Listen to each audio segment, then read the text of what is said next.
नमस्कार, जी न्यूज में आपका स्वागत है। मैं हूं आपके साथ शरद अवस्थी। शुरुआत करते हैं इस वक्त की बड़ी खबर के साथ। अमेरिकी विदेश मंत्री एंटनी ब्लिंकन भारत पहुंच चुके हैं। G20 समिट के लिए एंटनी ब्लिंकन भारत पहुंचे हैं। खास बात यह है कि रूस के विदेश मंत्री भी भारत आए हुए हैं। सर्गेई लावरोव भी विदेश मंत्री जो रूस के हैं वो भारत में हैं। और अमेरिका और रूस के विदेश मंत्रियों की कोई अलग से मुलाकात का कार्यक्रम नहीं है। दोनों की मुलाकात का कोई कार्यक्रम नहीं बनाया गया है। तो इस वक्त बड़ी खबर, G20 समिट के लिए अमेरिका के विदेश मंत्री एंटनी ब्लिंकन भारत आए हुए हैं। जब यहां पर पहुंचे, तस्वीरें इस वक्त आपके सामने हैं। तो तस्वीरें आपके सामने, एंटनी ब्लिंकन भारत पहुंचे। G20 समिट में विदेश मंत्रियों की बैठक में हिस्सा लेने के लिए आए हैं और रूस के विदेश मंत्री सर्गेई लावरोव भी भारत में मौजूद हैं। लेकिन अमेरिका और रूस के विदेश मंत्रियों के मिलने का कोई कार्यक्रम नहीं है। एंटनी ब्लिंकन ने अमेरिका से निकलने से पहले यह बयान दिया कि दोनों की मुलाकात का कोई कार्यक्रम नहीं है। तो यूक्रेन वॉर के बीच रूस और अमेरिका के विदेश मंत्रियों भारत में मौजूद, लेकिन दोनों की मुलाकात का कोई कार्यक्रम नहीं। भारत रूस और अमेरिका के साथ साथ चीन के विदेश मंत्री की भी मेजबानी करेगा। वैश्विक चुनौतियों की चर्चा इन तमाम नेताओं के बीच होगी। हमारे सहयोगी विशाल पांडे इस वक्त हमारे साथ जुड़ रहे हैं। विशाल, एंटनी ब्लिंकन पहुंच चुके हैं भारत, लेकिन रूस के विदेश मंत्री सर्गेई लावरोव जो पहले से यहां पर मौजूद हैं, उनसे मिलने का कोई कार्यक्रम नहीं। लेकिन जब आमने सामने होंगे, जब मेजबानी कर रहे होंगे जयशंकर, उस वक्त रूस यूक्रेन वॉर की चर्चा भी हो सकती है।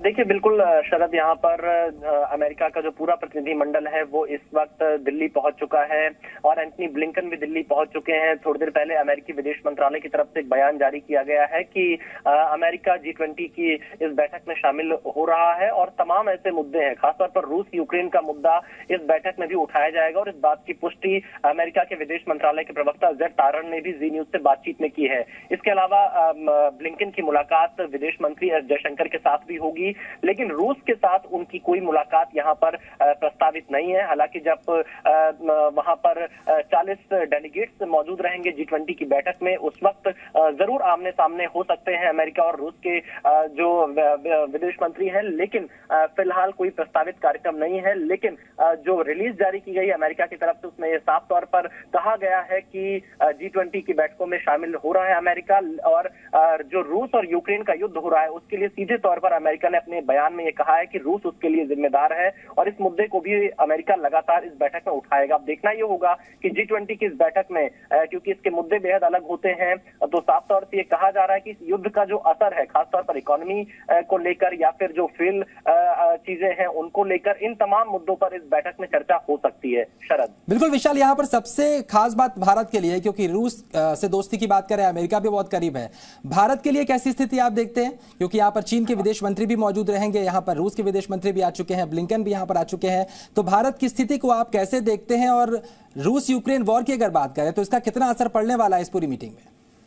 देखिए, रूस यूक्रेन युद्ध एक बड़ा मुद्दा फिलहाल दिखाई दे रहा है, क्योंकि जिस तरह से अमेरिका ने और जो इस मुद्दे पर अमेरिका के सहयोगी देश हैं उन्होंने जिस तरह से अपना रुख अख्तियार किया है, उससे एक बात बिल्कुल साफ है कि इस बैठक में इस मुद्दे पर फोकस रह सकता है। अगर हम भारत की बात करें तो भारत बहुत बैलेंस रुख इस पूरे मामले पर स्टार्टिंग से ही अपना रहा है और प्रधानमंत्री नरेंद्र मोदी ये साफ कह चुके हैं कि ये युद्ध का युग नहीं है। डिप्लोमेसी और आपसी बातचीत के जरिए इन मामलों पर शांति बहाल करनी चाहिए। तो भारत इस पूरे मामले पर तटस्थ है और जो बाली डिक्लेरेशन था उसके तहत ही भारत इस पूरे मुद्दे पर आगे बढ़ता हुआ दिखाई दे रहा है। शरद, बिल्कुल, बहुत बहुत शुक्रिया विशाल इस पूरी जानकारी के लिए। तो भारत पहले भी कह चुका है कि ये युद्ध का युग नहीं है और अब जब आगे मीटिंग होगी तब भी भारत इसी रुख पर लगातार बना रहेगा।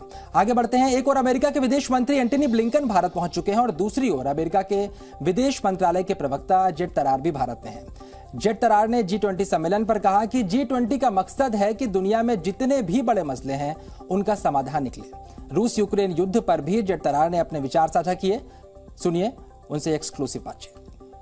भारत इस बार G20 की अध्यक्षता कर रहा है। विदेश मंत्रियों की मीटिंग भारत में होने जा रही है। G20 के सदस्य देश के विदेश मंत्री यहां पहुंच भी चुके हैं। कई गेस्ट कंट्रीज को भी इनवाइट किया गया है। हमारे साथ अमेरिकी विदेश मंत्रालय के प्रवक्ता जेड तारर हैं। जेड तारर जी, भारत की अध्यक्षता को आप किस तरह से देखते हैं? अमेरिका कैसे देखता है G20 इस बार भारत होस्ट कर रहा है? देखिए, हम समझते हैं कि जो लोकतांत्रिक देश हैं पूरे विश्व में, हमने एक साथ मिलकर काम करना है, क्योंकि जो हमारी बुनियाद है वो एक ही है। यानी हम समझते हैं कि जो सरकार है वो आम लोगों के लिए काम करता है।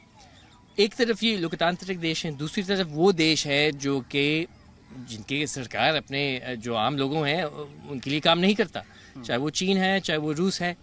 हम ये भी देख रहे हैं कि उनके जो राजनीति है वो एक आक्रामक राजनीति है और वो अंतर्राष्ट्रीय कानून के हिसाब से अपना राजनीति को नहीं चला।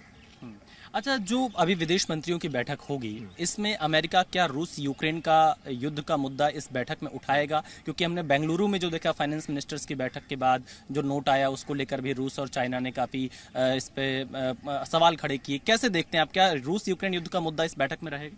इस वक्त राष्ट्रपति बाइडेन का ये एक बहुत बड़ी प्रायोरिटी है कि हमने इस युद्ध को रोकना है, क्योंकि जो इफेक्ट्स हैं इस युद्ध के वो सिर्फ यूक्रेन या रूस पर नहीं है, पूरे विश्व में हम देख रहे हैं, चाहे वो खुराक या गंदम के जो प्राइसेस हैं, तेल के प्राइसेस, गैस के प्राइसेस जो हम देख रहे हैं। और हाँ, ये कोई इनकार नहीं कर सकते, जो आम लोग हैं यूक्रेन में वो भी उनके भी बहुत नुकसान है इस वक्त। तो हम बहुत जोर दे रहे हैं इस बात को कि हम इस युद्ध को रोकना चाहते हैं। जी, लेकिन क्या इस बैठक में इस युद्ध के मुद्दे पर भी बातचीत होगी? G20 की बैठक में अमेरिका की तरफ से क्या इस मुद्दे को उठाया जाएगा? जी बिल्कुल, उम्मीद यही है कि हम अपने जो सहयोग देश हैं खास तौर पर उनके साथ बिल्कुल चर्चा करेंगे कि जो हम देख भी रहे हैं इस वक्त रूस से, वो ठीक नहीं है।